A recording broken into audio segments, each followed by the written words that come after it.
Everybody, welcome back to our channel. ఈరోజు వీడియోలో మన డైలీ లైఫ్లో యూజ్ చేసే కొన్ని వర్డ్స్ అండ్ సెంటెన్సెస్ని ఇంగ్లీష్లో ఏ విధంగా చెప్పాలో ఈ వీడియోలో తెలుసుకుందాం. వీడియోని చివరి వరకు చూడటానికి ప్రయత్నించండి. వీడియో కనుక నచ్చినట్లయితే లైక్ చేయండి, షేర్ చేయండి. అలాగే మరిన్ని ఇంట్రెస్టింగ్ వీడియోస్ కోసం నా ఛానల్ని మీరు సబ్స్క్రైబ్ చేయండి. ఇప్పుడైతే మనం టాపిక్లోకి వెళ్ళిపోదామా? Let's get in to the topic. First sentence is అందరి కళ్ళు నా మీదే. అందరి కళ్ళు నా మీదే. జనరల్గా మనం చాలామంది ఇళ్ళల్లో ఇలా అంటూ ఉంటారు కదా. సో దీని ఇంగ్లీష్లో all eyes are on me. All eyes are on me అంటే అందరి కళ్ళు నా మీదే అని. నెక్స్ట్ వన్, మా అత్తగారు అదే పనిగా విమర్శిస్తూ ఉంటారు. మా అత్తగారు అదే పనిగా విమర్శిస్తూ ఉంటారు. సో దీన్ని మనం ఇంగ్లీష్లో ఏ విధంగా చెప్పొచ్చు అంటే my mother in law keeps getting at me. My mother in law keeps getting at me. Mother in law అంటే అత్తగారు అని, కీప్స్ గెటింగ్ ఎట్ మీ అంటే అదే పనిగా విమర్శిస్తూ ఉంటారు అని. నెక్స్ట్ సెంటెన్స్ ఈస్ నేను చాలా కష్టాల్లో ఉన్నాను.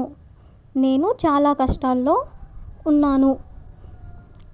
I am in so many difficulties. I am in so many difficulties. Difficulties అంటే కష్టాల్లో ఉండడం.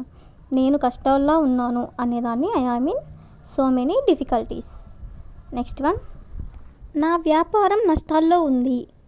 నా వ్యాపారం నష్టాల్లో ఉంది. ఎవరి బిజినెస్ అయినా లాస్ అయినప్పుడు ఇలా అంటూ ఉంటారు కదా. సో దీన్ని మనం ఇంగ్లీష్లో my business is in loss.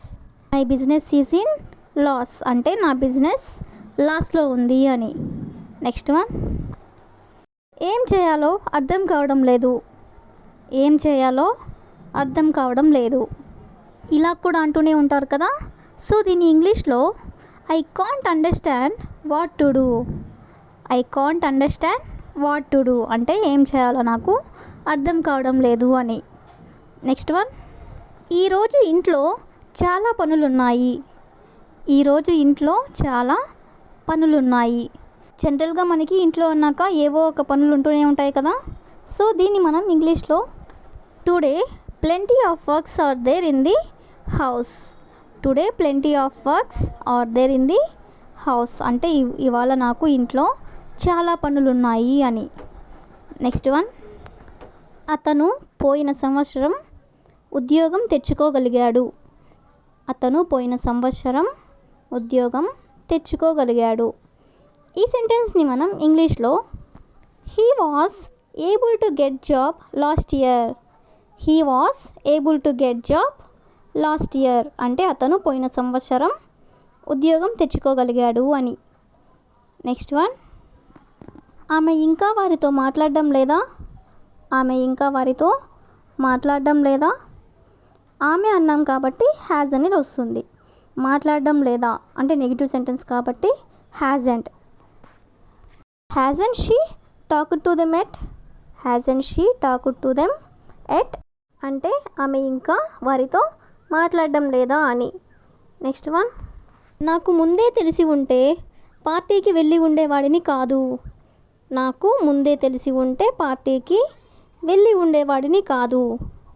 ఈ సెంటెన్స్ని మనం ఇంగ్లీష్లో if I had known earlier I wouldn't have gone to the party. If I had known earlier అంటే నాకు ముందే తెలిసి ఉంటే I wouldn't have gone to the party పార్టీకి వెళ్ళి ఉండేవాడిని కాదు అని. నెక్స్ట్ వన్, అతను తన సోదరుడి పక్కన నిలబడ్డాడు. అతను తన సోదరుడి పక్కన నిలబడ్డాడు. He stood beside his brother. He stood beside his brother అంటే అతని సోదరుడి పక్కన నిలబడ్డాడు అని. నెక్స్ట్ వన్, నేను హాకీతో పాటు ఫుట్బాల్ కూడా ఆడుతాను. నేను హాకీతో పాటు ఫుట్బాల్ కూడా ఆడుతాను. ఏదైనా సరే మనం దానితో పాటు ఇంకోటి కూడా అని చెప్పాలన్నప్పుడు బిసైడ్ అనేది మనం యూజ్ చేస్తూ ఉంటాం. సో దీన్ని మనం ఇంగ్లీష్లో I play football besides hockey. I play football besides hockey అంటే నేను హాకీతో పాటు ఫుట్బాల్ కూడా ఆడుతాను అని. నెక్స్ట్ వన్, అతను వినకపోతే మనం ఏం చేయగలం. అతను వినకపోతే మనం ఏం చేయగలం ఇలా అంటూ ఉంటారు కదా. సో దీన్ని మనం ఇంగ్లీష్లో what can we do if he doesn't listen, what can we do if he doesn't listen అంటే అతను వినకపోతే మనం ఏం చేయగలము అని.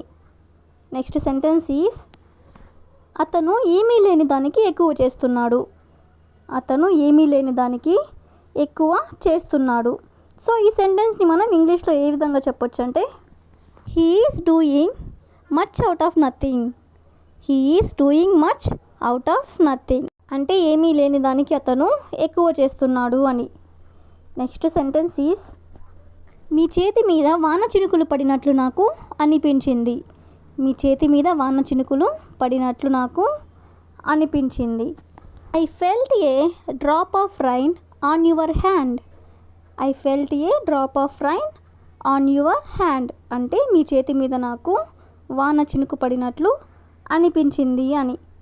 నెక్స్ట్ వన్ మేఘాలు ఉరుముతున్నాయి, మేఘాలు ఉరుముతున్నాయి వర్షం వచ్చే సందర్భంలో ఇలా అనిపిస్తూ ఉంటుంది కదా. సో ఈ సెంటెన్స్ని మనం ఇంగ్లీష్లో the clouds are thundering, the clouds are thundering అంటే మేఘాలు ఉరుముతున్నాయి అని. నెక్స్ట్ వన్ కొంతమంది ప్రతిరోజు మార్కెట్కి వెళ్తారు, కొంతమంది ప్రతిరోజు మార్కెట్కి వెళ్తారు. కొంతమంది అంటున్నా కాబట్టి some people, some people goes to the market every day అంటే కొంతమంది ప్రతిరోజు మార్కెట్కి వెళ్తారు అని. అదేవిధంగా కొంతమంది వారానికి ఒకసారి మార్కెట్కి వెళ్తారు, కొంతమంది వారానికి ఒకసారి మార్కెట్కి వెళ్తారు. ఈ సెంటెన్స్ని మనం ఏ విధంగా చెప్పొచ్చు అంటే some people goes to the market once in a week, once in a week అంటే వారానికి ఒకసారి మార్కెట్కి వెళ్తారు అని. నెక్స్ట్ వన్ మేము ఇక్కడికి ప్రతి వారం వస్తాము, మేము ఇక్కడికి ప్రతి వారం వస్తాము. సో దీన్ని మనం ఇంగ్లీష్లో we come here every week, we come here every week అంటే ప్రతి వారం మేము ఇక్కడికి వస్తాము అని. నెక్స్ట్ వన్ నేను సెలవు రోజుల్లో ఎప్పుడు పార్కుకి వెళ్తూ ఉంటాను, నేను సెలవు రోజుల్లో ఎప్పుడు పార్కుకి వెళ్తూ ఉంటాను. ఎవరైనా మనల్ని ఖాళీ సమయంలో మీరు ఎక్కడికి వెళ్తారు అని అడిగినట్లయితే మనం ఇలా అంటూ ఉంటాం కదా. సో దీన్ని మనం ఇంగ్లీష్లో I always go to park during the holidays, I always go to park during the holidays అంటే సెలవు రోజుల్లో నేను ప్రతిరోజు పార్కుకి వెళ్తాను అని. That's all for today. I will ask you a question for you. దయచేసి కోపంగా ఉండకు, దయచేసి కోపంగా ఉండకు. If you know this one in English, please comment in the comment section. Thank you for watching.